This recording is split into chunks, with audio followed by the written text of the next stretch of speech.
Pierre at this hour with major developments in the special counsel's investigation into former President Donald Trump. ABC News has confirmed at this hour that Donald Trump and his lawyers have just been informed about 20 minutes ago that the former president needs to be at a federal court in Miami on Tuesday at 3 p.m. to be processed on federal charges. This, of course, would be the first president ever to be indicted on federal charges. I want to bring in several members of our investigative team, beginning with Catherine Faulders, our senior reporter. And Catherine, what are your sources telling you as far as the number of counts at this point and the range of what's being charged here?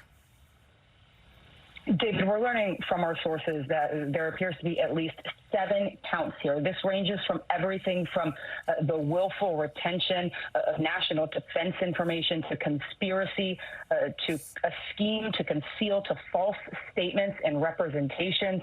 Obviously, this is part of a more than years-long investigation by special counsel Jack Smith and Trump's efforts to obstruct the government to give documents in his possession with classification markings back to government investigators who at multiple times throughout this investigation have tried to retrieve them from Trump. They still had questions about whether Trump still currently has classified documents in his possession. But again, we're learning that at this hour, we're told by our sources that there are at least 7 counts here, and they range from everything from willful retention of national defense information to conspiracy to concealing documents of record, David.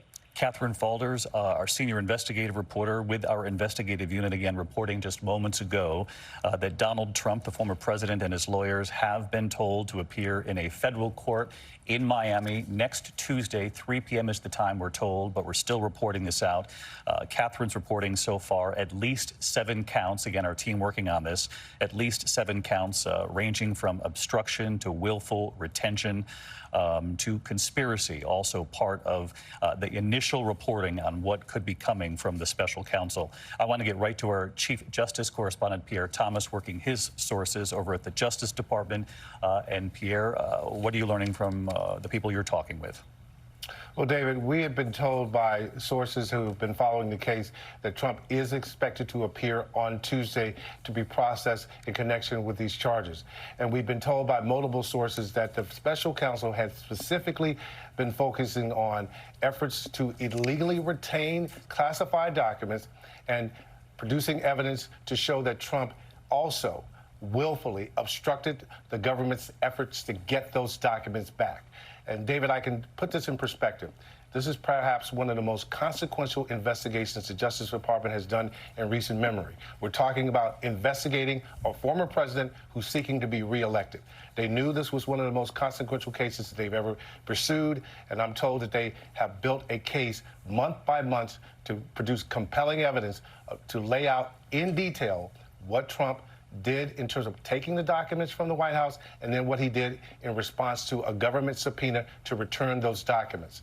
Now, we're also being told that law enforcement and sources will be stepping up security in and around that courthouse in Miami because they don't know quite what the response will be. But again, clearly a very consequential moment, and we'll be hearing more in the coming hours and days, David. Pierre, just stick with me here because I know your sources are telling you multiple counts. Catherine's reporting at least 7 counts at this hour. And Pierre, as you know, these counts range from obstruction, conspiracy, willful retention of documents pertaining to the national defense.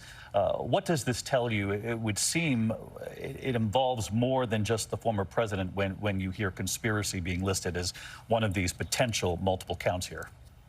When you look at the case that they previously laid out in terms of the affidavit for the search warrant, in terms of why they went in, it was clear that the government had indications that there were people working with the president to perhaps move documents, hide documents. There's a key moment that we've been reporting on for some weeks, David, where apparently after receiving the subpoena, Trump and his associates knew that federal prosecutors were going to come to Mar-a-Lago. And apparently there's surveillance footage from the room where some of these documents were being held, in which someone is seen taking the documents out the day before the prosecutors were supposed to get there. And also, David, here's another key thing. Well, you know that one of the attorneys for former President Trump issued a statement provided to DOJ saying, as far as they knew, all the documents had been provided. The FBI then gets a tip that there were still more documents there at Mar-a-Lago. And then when they did that consequential raid, they found more than 100 classified documents, David. Okay, Pierre Thomas, as soon as you learn more from your sources, Pierre, just raise your hand there and we'll come right back to you. Again, at this hour, we are on the air, ABC News live coverage. Former President Donald Trump has been informed, he and his attorneys have been informed that the special counsel will hand down an indictment in this case after a months-long investigation lasting actually more than a year here into the handling of classified documents discovered at Mar-a-Lago.